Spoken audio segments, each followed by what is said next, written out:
We begin our trip with a long 12-hour layover in Fort Lauderdale, Florida. The thing about cheap flights is that most of the time you end up with some kind of layover. And although you can stay in the airport, I definitely recommend getting out if you have the time.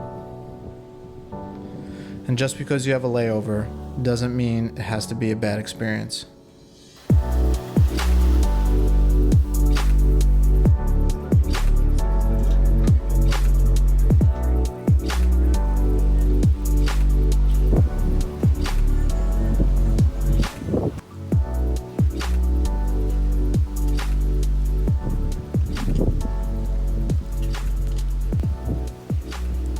After a long day of enjoying the sun, the food, and even getting in a workout, I headed back to the airport.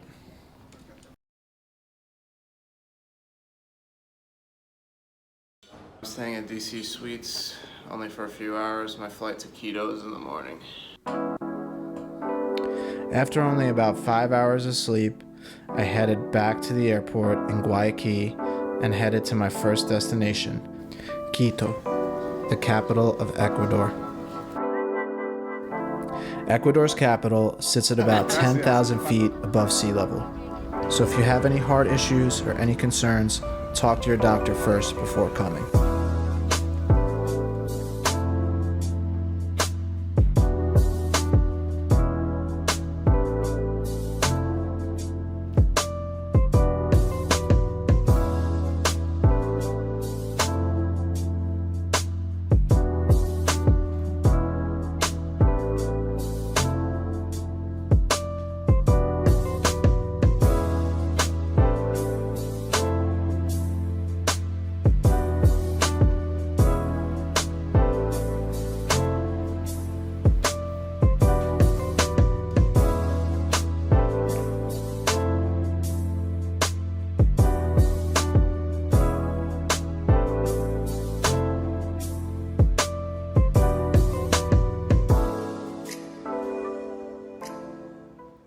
What's up, guys? I just got to Quito. I'm actually staying in an apartment. I didn't do a hostel this time because I don't know, I found a good price and it's kind of just nice to have an apartment. So I'm gonna throw the link down to this apartment in the description because this place is awesome. My transportation was set up by the host. It was $25 from the airport, but so far so good. It's really nice. It's in a good location, and I'm very happy with it. After settling in at the apartment, I headed to La Mitad del Mundo, or the middle of the world. The country of Ecuador gets its name from the equator, the imaginary line that divides the northern and southern hemispheres. At this particular location, it was once believed that this was the actual place where the equator exists.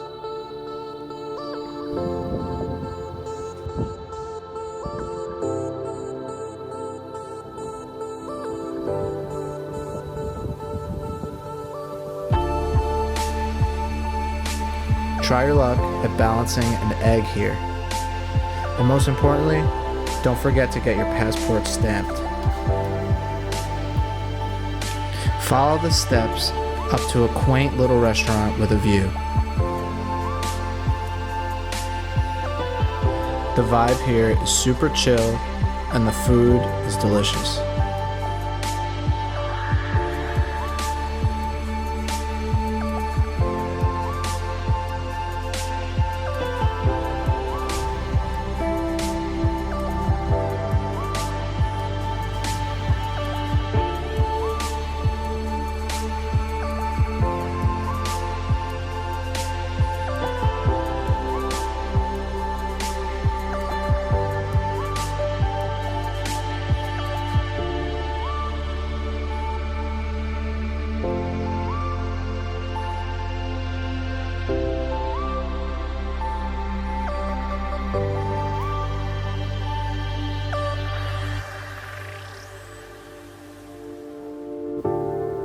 Another must-do activity in Quito is to get lost in the old city.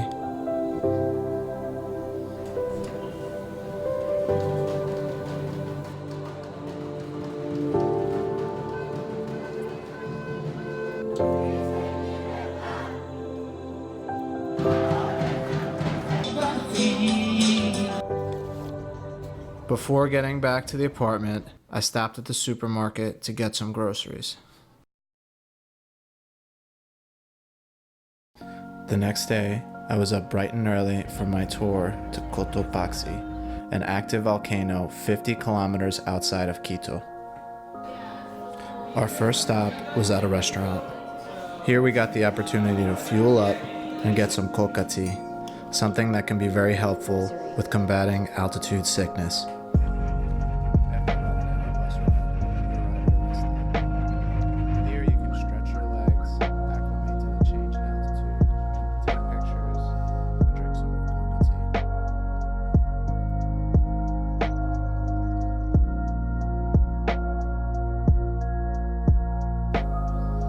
The elevation of Cotopaxi is about 19,000 feet, or 6,000 meters. Part of our tour today would be to hike to the base camp, which is around 15,000 feet, or 5,000 meters.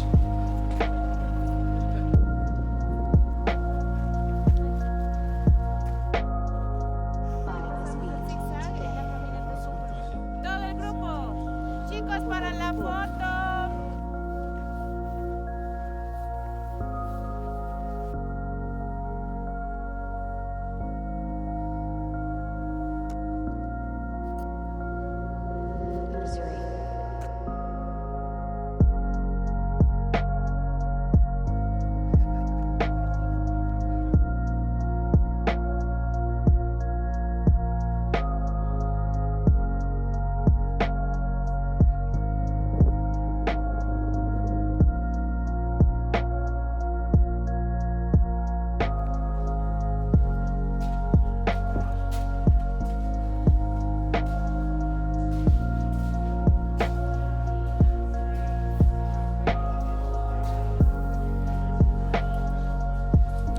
Once at the base camp, you get a chance to rest your legs, catch your breath, and warm up with a cup of hot chocolate.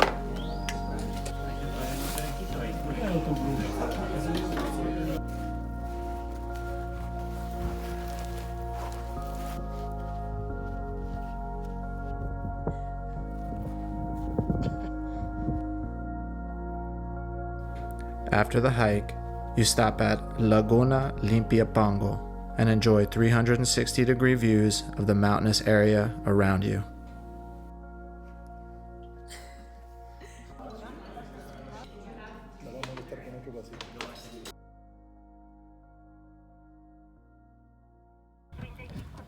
The next day, I headed back to the airport where I would fly back to Guayaquil.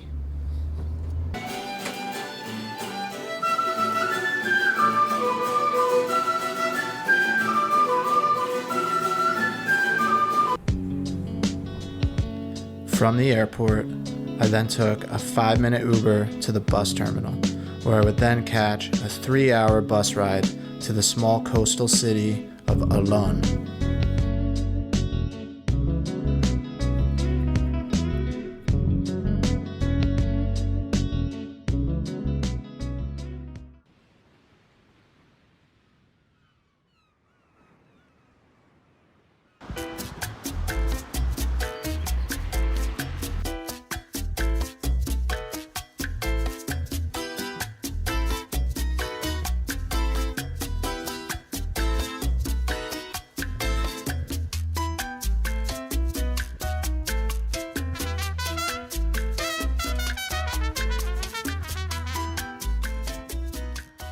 What's up, guys?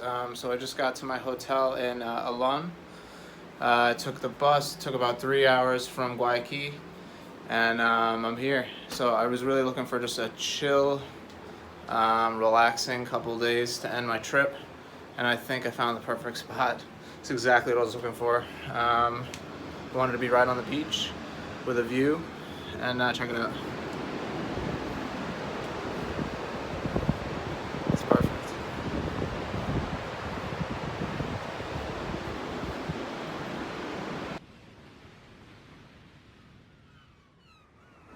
After lounging for a bit, the staff at the hotel made me a delicious fish lunch with fresh mango juice.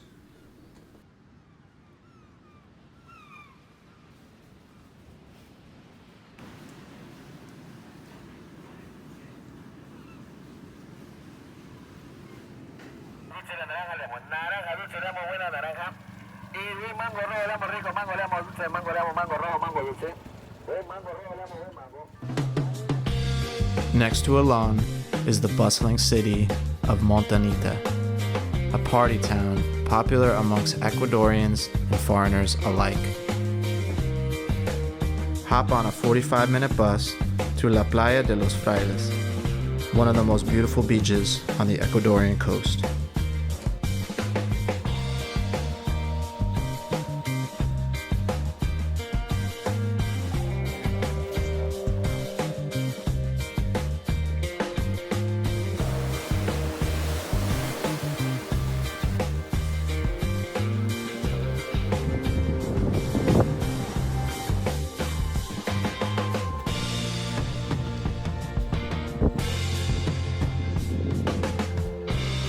On the way back from the beach, stop at Puerto Lopez for shopping and plenty of restaurants right on the beach serving delicious fresh fish.